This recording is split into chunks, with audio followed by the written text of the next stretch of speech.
नमस्कार, राधे राधे दोस्तों। मैं रजनी आपके समक्ष कुछ विशेष चर्चा के लिए उपस्थित हुई हूँ।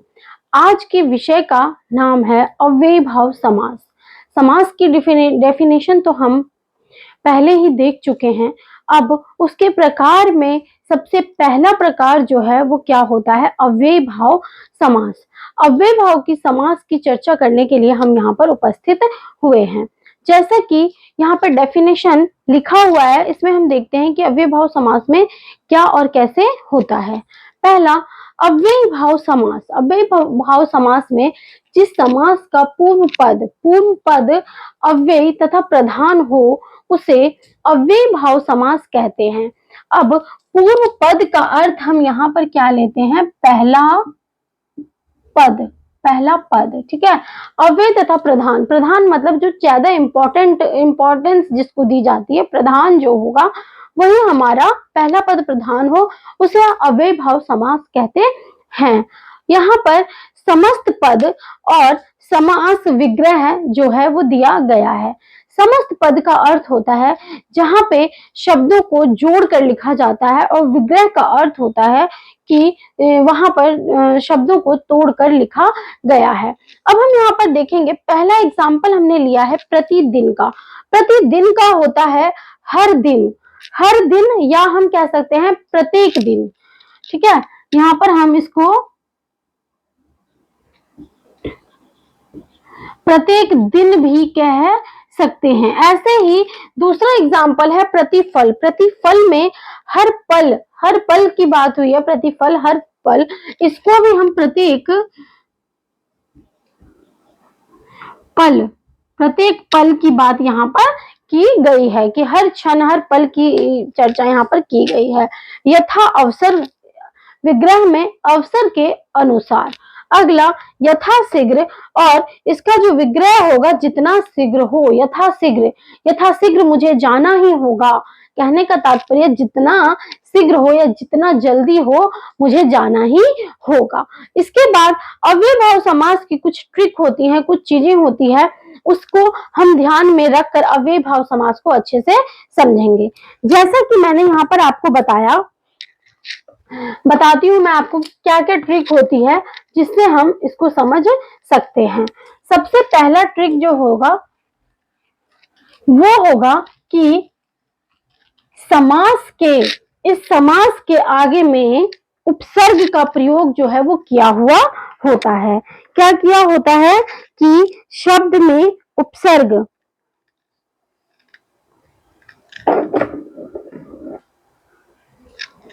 दूसरा हम यहाँ पर लिखेंगे, ध्यान देने योग्य बातें हैं जिससे हम अव्यय भाव समास को आसानी से पहचान सकेंगे, ठीक है। शब्द के आगे, शब्दों के आगे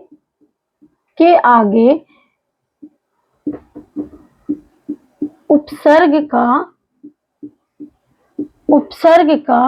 प्रयोग, ठीक है, ये हो गया। अगली बात हम यहाँ पर क्या कहेंगे, इसके अंदर अव्यय भाव समास के अंदर पहले तो जैसे मैंने यथा संभव, यथा जो है उपसर्ग है, प्रतिफल जो है उपसर्ग है, यथा संभव इसमें भी उपसर्ग लगा है। तो इस तरीके से शब्दों के आगे हमारा क्या लगा होता है, उपसर्ग लगा होता है। और बाकी चर्चा हम अभी देखते हैं कि कैसे होता है, जैसे बेहिचक, बेजगह है, बेनकाब, ये सब सारा उपसर्ग संज्ञा के अंतर्गत ही आते हैं। दूसरी बात क्या कही गई है यहाँ पर, शब्दों की, क्या यहाँ पर अव्यय भाव समास में क्या होता है,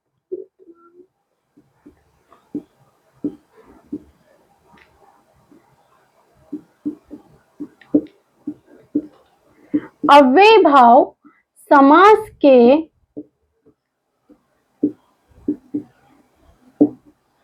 अंतर्गत शब्दों की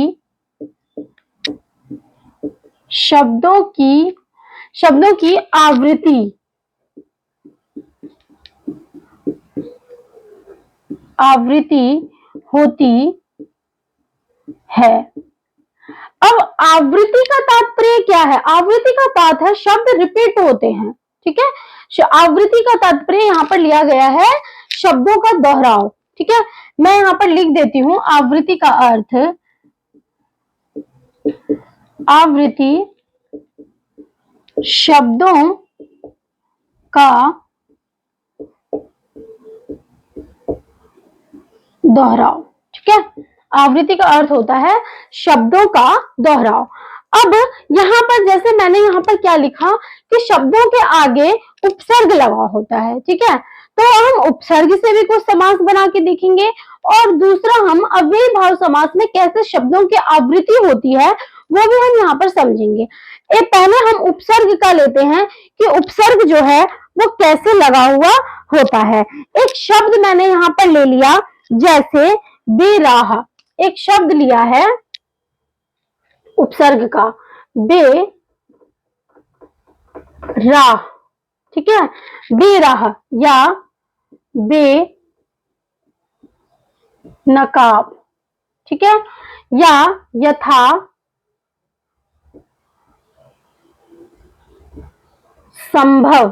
ठीक है, यथा संभव, ये जो है यहाँ पर देखिए कि यहाँ पर ये जो शब्द है यहाँ पर जैसे बे, बे, यथा, तो ये सब क्या है, उपसर्ग है। ठीक है, ये सब हमारे उपसर्ग लगे हुए हैं इन समास के अंदर। अब दूसरा मैं यहाँ पर आपको यहाँ पर बताना चाहूंगी अव्ययी समास के अंतर्गत शब्दों की आवृत्ति कैसे होती है। शब्द जो है वो रिपीट होता है यहाँ पर। जैसे मैंने एक ले लिया कि एक शब्द, पहला शब्द ले लिया मैंने रातों रात। ठीक है, रातों रात। ठीक है, दूसरा ले लिया हाथों हाथ। ये एक साथ लिखा जाएगा, ये शब्द जो है हमारा वो क्या होता है, एक साथ लिखा जाएगा। जैसे मैंने लिया रातों रात, हाथों हाथ। ठीक है, कानों कान, कानों कान। अब ये देखिए यहाँ पर जो एक ही शब्द है वो रिपीट हुआ है। वो कैसे रिपीट हुआ है, जैसे रात रात दो बार आया है। ठीक है, हाथ हाथ, कान कान, तो ये इस तरीके से यहाँ पर शब्द जो है हमारे रिपीट हुए हैं।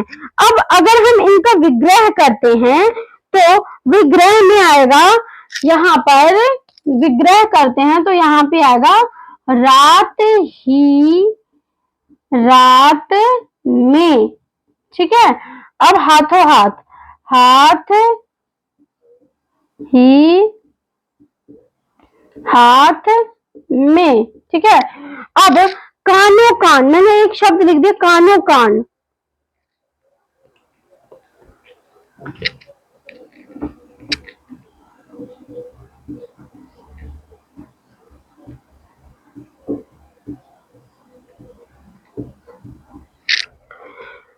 बेराह, बिना राह के, बिना राह के। अगला बिना नकाब के। यथा संभव, यथा संभव का हम यहाँ पर क्या लिख सकते हैं, जैसे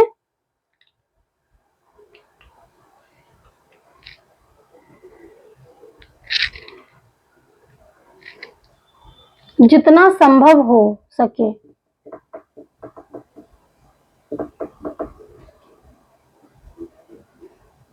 जितना संभव हो। ठीक है, तो ये हमारा क्या हो गया, ये हमारा विग्रह हो गया। इसी तरीके से हम अव्ययी भाव समास में मेन मोस्ट इंपॉर्टेंट क्या होता है कि हमें ये तीनों जानकारी होना आवश्यक होता है। पहली जानकारी मैं दोबारा से रिपीट करूंगी यहाँ पर कि पहला पद जो है वो प्रधान होना चाहिए। दूसरा, अव्ययी भाव समास के में पहला पद जो होता है वो उपसर्ग का होता है।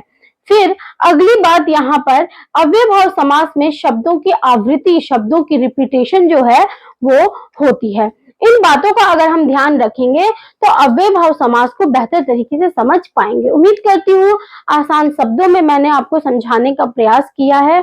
इसी तरीके से हमारे वीडियो को देखते रहें और वीडियो को लाइक और सब्सक्राइब जरूर करें। धन्यवाद दोस्तों।